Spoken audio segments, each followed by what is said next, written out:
సర్వోన్నతుని నామములో మీ అందరికీ నా హృదయపూర్వక వందనములు. ఈరోజు కీర్తనల గ్రంథము 7వ అధ్యాయము మనం చదువుకుందాము.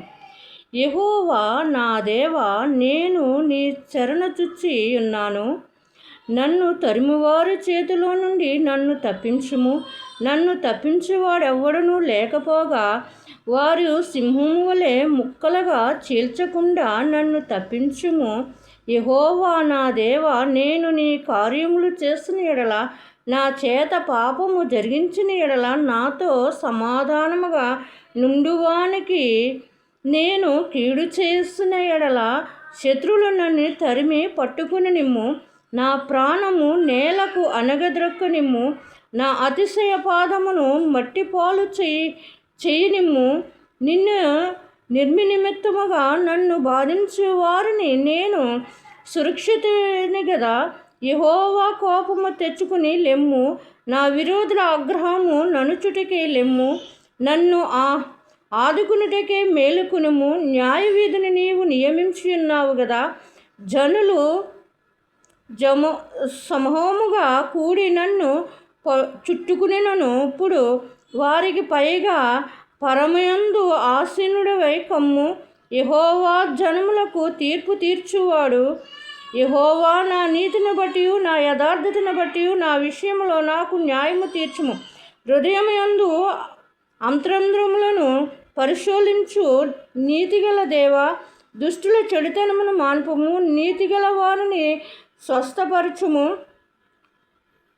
యథార్థ హృదయములను రక్షించు దేవుడవు. నా కేడుమును మొయ్యనున్నవాడున్నాడు. న్యాయమును బట్టి ఆయన తీర్పు తీర్చును. ఆయన ప్రతి దినమును కోపపడు దేవుడు ఒక్కడును మల్లిని ఎడల ఆయన తన ఖడ్గమును పదును పెట్టును. తన విల్లు ఎక్కి పెట్టి దానిని స్థిరపరిచి ఉన్నాడు. వాని కొరకు మరణ స్వాదములను స్థిరపరిచి ఉన్నాడు. తన అంబులను అగ్గి బాణములుగా చేసి ఉన్నాడు. పాపమును కనుటకు వాడు ప్రశ్న వేదన పడుచున్నాడు. చెట్టును గర్భము ధరించుని వాడే అబద్ధమును కనియున్నాడు. వాడు గుంట త్రవ్వి దానిలో లోతు చేసి ఉన్నాడు. తను త్రవ్విన గుంటలో తానే పడియును. వాడు తలంచిన చెట్టు వాడు నెత్తి మీదకి వచ్చును.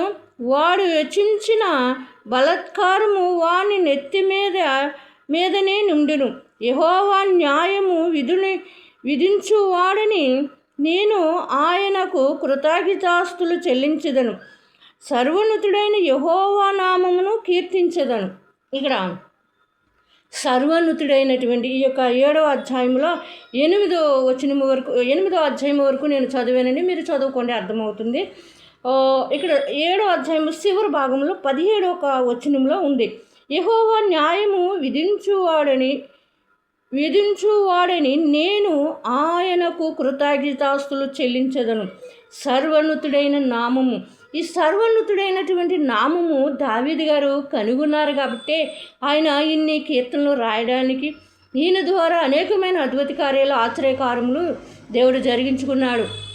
ఎందుకంటే అప్పుడు కాలంలో కూడా అందరూ దేవుణ్ణి తెలుసుకోలేదు. కొందరు తెలుసుకున్నారు, కొందరు తెలుసుకోలేదు. తెలుసుకున్న వారు మనకి రాసి అక్షర రూపంలో మనకి పెట్టి ఉన్నారు. పరిశుద్ధాత్మ శక్తి చేత వారు రాశారు కాబట్టి ఇంతటి ఎంతోమంది ఆజ్ఞ చేస్తున్న దేవుని యొక్క కృప అది నడుస్తూనే ఉంటుంది. దాంట్లోనికి వచ్చిన వారు ప్రవరలుతూనే ఉంటారు. అయితే ఇక్కడ ఏమంటున్నాడంటే సర్వోన్నతం.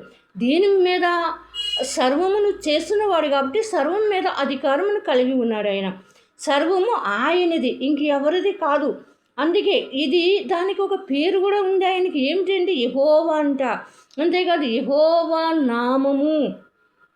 ఇక్కడ చాలామంది ఏమంటారంటే అసలు యెహోవా నామం అని బైబిల్లో ఎక్కడ లేదు, యేసుక్రీస్తు నామమే అంటారు. యెహోవా నామం అని అనేకసార్లు అనేక రీతిలో రాయబడి ఉంది. అదేవిధంగా ఇక్కడ ఎలా ఉంది అంటే యెహోవా, ఇక్కడ ఏమంటున్నాడంటే సర్వోన్నతుడైన యెహోవా నామమును కీర్తించేదను.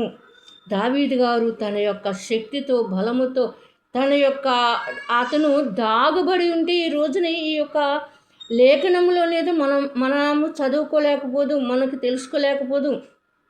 దేవుడు ఈయన సర్వం మీద, లేకపోతే ఒక గోదావరి మీద, ఒక భూమి మీద, ఒక ఆకాశం మీద, ఒక చెట్టు మీదో పుట్ట మీదో, ఒక మనము చేసేటువంటి బొమ్మల మీదో మనకి ఆయన అధికారం కాదు. కానీ సర్వం మీద కూడా ఈయన ఎవరంటని సర్వోన్నతుడైన, ఈయన సర్వమును కలిగిన వాడు కాబట్టే కదా ఈయన సర్వోన్నతుడైనటువంటి పేరు ఈయనకి. యెహోవా దేవునికి అనేకమైనటువంటి పేర్లు ఉన్నాయి. ఈ కొద్ది మాటలు మీ హృదయంలో ఇడుకల్లో ఉండును గాక. ఈ యొక్క సర్వోన్నతుడైనటువంటి నామముని మీరును కీర్తించుదురుగాక. నేను రుచి చూసినట్లుగానే మీరును కూడా కలిగి ఉండాలని యేసు నామములో అడుగుచున్నాము తండ్రి.